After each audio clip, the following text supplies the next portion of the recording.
ஆங்கில மோகம் தலைவிரித்தாடும் இக்காலத்திலும் ஆங்கில சொற்களில் 75% சொற்கள் தமிழ் மூலத்திலிருந்து உருவான சொற்களே என்பது தற்போது வெளிப்பட்டு கொண்டுள்ளது.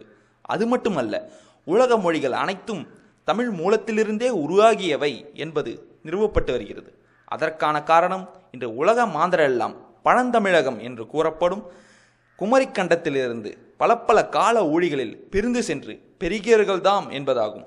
இந்த விடயங்கள் பரந்த அளவில் தமிழரை சென்றடைய வேண்டும் என்ற சீரிய நோக்கில்தான் நமது சொல்லாய்வு பணி தொடர்கிறது. இந்த வகையில்தான் நமது தற்போதைய ஆய்வுச் சொல் இங்கிலீஷ் என்பதாகும். கிறிஸ்துவுக்கு பின்பு 5ஆம் நூற்றாண்டில் பிரிட்டனில் குடியேறியவர்கள்தான் ஆங்கிலோ சாக்சன் எனப்படும் ஆங்கிலேயர்கள். இவர்கள் ஆங்கிலி மற்றும் சாக்சன் என்ற இடங்களிலிருந்து வந்து குடியேறியவர்கள்.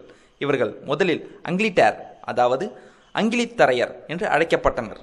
இவர்கள் பேசிய மொழி அங்கிலியாஸ் என்று முதலில் அழைக்கப்பட்டு பிறகு இங்கிலீஷ் என்றானது.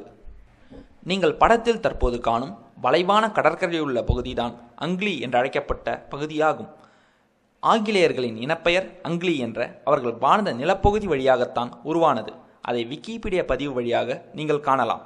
நீங்கள் காண்பது PDF-க்கு மாற்றப்பட்ட அங்கிலன் என்ற விக்கிபீடியா பதிவாகும். கோடிட்டு காட்டப்படும் பகுதிகளை உற்று நோக்குங்கள். கோடிட்டு காட்டப்பட்ட பகுதிகள் அங்கு என்ற சொல்லுக்கு ஹூக், அதாவது கொக்கி என்றும், பெண்ட், அதாவது வளைவு என்றும் பொருள் சொல்லப்பட்டுள்ளதை கவனியுங்கள். ஆக அங்கில் என்ற பகுதியிலிருந்து வந்ததனாலேயே அவர்கள் இங்கிலீஷ் பீப்புள் என்றும் அவர்களது மொழி இங்கிலீஷ் என்றும் அழைக்கப்பட்டது என்று அறிகிறோம். அடுத்தபடியாக அங்கிலி என்ற பகுதிக்கு அந்த பெயர் காரணம் எப்படி வந்தது என்பதை அலசுவோம்.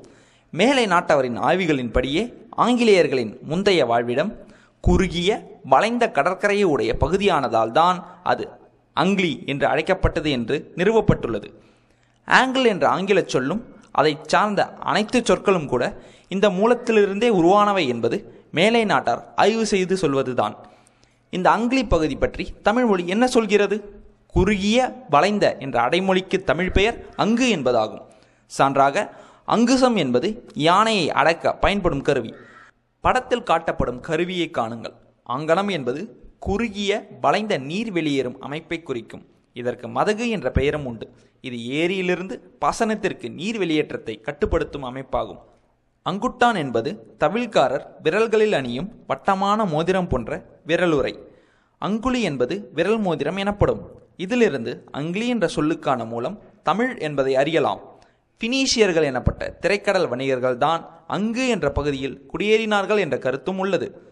இவர்கள் ஆதிகால மெசபடோமியா பகுதிகளில் வாழ்ந்த கடலோடும் வணிகர்கள் ஆவர். பன்னியம் என்ற தமிழ் மூலம் பணிகர் என்றும் வணிகர் என்றும் அறிவியது. பணிகர் என்பது பினீஷியர் என்று தெரிந்தது. ஆக ஆங்கிலேயர்களே, ஆதியில் நீங்களும் தமிழரே என்பதை உணர்க. எனவே இங்கிலீஷ் என்ற சொல்லின் வேரே தமிழில் உள்ளது என்பது இங்குள்ள ஆங்கில மோகிகளுக்கு விளங்க வேண்டும். ஆங்கிலேயர்கள் இங்கிலாந்தில் குடியேறும் முன்பே அதற்கு பிரிட்டன் என்ற பெயர் இருந்ததாக முன்பே சொன்னோம். அந்த மக்கள் யார்? பிரிட்டன் என்ற பெயர் எப்படி வந்தது என்பதை பற்றி இப்போது பார்ப்போம். பிரிட்டன் என்ற சொல் லத்தீனில் இருந்து வந்த சொல் என்று அறியப்படுகிறது. ஆங்கிலம் உட்பட அனைத்து ஐரோப்பிய மொழிகளும் கிரேக்க, லத்தீன் மொழிகளிலிருந்து உருவானவை. ஆனால் இம்மொழிகளின் மூலம் தமிழே ஆகும். லத்தீன் மொழியில் பிரிட்டன் என்பது பிரித்தானி என்று அழைக்கப்பட்டது. இதை ப்ரீ என்றும் தானி என்றும் பிரிக்கலாம். தமிழில் தான் என்ற சொல் உயர்வு என்ற பொருளை குறிக்கிறது. தானை தலைவன் என்றால் உயர்ந்த தலைவன், தான தர்மம் என்றால் உயர்ந்த தர்மம் போன்ற சொற்களை நோக்குங்கள். ப்ரீ என்ற லத்தீன் சொல் பரத என்ற தமிழ் சொல்லின் திரிபாகும். தமிழர்கள் கடலோடிகள். கடலோடிகள் பரதர் என்று அழைக்கப்பட்டனர். பரந்த கடலை ஆள்வதால் வந்த பெயர் இது. அதனாலேயே தென்னிந்தியாவை பரதநாடு என்றும் அழைத்தனர். குமரிக்கண்ட அழிவில் தமிழ் கடலோடிகள் நாவாய்களில் சென்று உலகமெல்லாம் பரவி வாழ தலைப்பட்டனர். அப்படி குடியேறிகள்தான் இந்த பிரித்தானியர்கள். அவர்கள் தங்களை பரதத்தான், பரத்தான், பிரித்தானி என்றவாறு காலப்போக்கில் மருவி அழைத்து கொண்டனர். இதன் பொருள் மாண்புமிகு பரதவர் என்பதாகும். எனவே பிரிட்டன் என்ற சொல் தமிழ் சொல்லே ஆகும். அம்மக்களும் தமிழர்களே ஆவார்கள். தற்காலத்தில் பிரிட்டனை கிரேட் பிரிட்டன் என்று அழைப்பதை பாருங்கள். பிரிட்டன் என்ற சொல்லிலேயே தான் என்ற உயர்வு காட்டும் சொல் உள்ளதைக் கண்டோம். அதை உணராத தற்கால ஆங்கிலேயர்கள் மீண்டும் தங்களை உயர்வுபடுத்தி கிரேட் என்ற முன்னொட்டை பயன்படுத்துவதை நோக்குங்கள். ஆயிரம் ஆண்டுகள் ஆனாலும் அவர்கள் தங்களை உயர்ந்தவர் என்ற எண்ணம் நீங்காமல் வாழ்கின்றனர் என்பது வியப்பான செய்தியாகும். ஆனால் வரலாற்றின் கோலமாக உண்மையான மாண்புகளுக்கெல்லாம் சொந்தமான கருத்த தமிழர்கள் வந்தேறி பிராமண ஆரியர்களின் கொடுமையால் நீசர்கள் என்றும் சூத்திரர் என்றும் அழைக்கப்பட்டனர். தமிழரது மொழி நீச மொழி என்றும் தீட்டு மொழி என்றும் 1000ற்கும் மேலான ஆண்டுகளாக மூளைச்சலவை செய்யப்பட்டு தாழ்வு உளவியலுக்கு தள்ளப்பட்டுள்ளனர். இந்த ஆய்வுகள் அந்த தாழ்வு உளவியல் செயற்கையானது என்பதை நிறுவுகிறது. தமிழர்களது தலை நிமிரட்டும். தமிழர்கள் தமிழருக்கான அரசியலை முன்னெடுக்கட்டும்.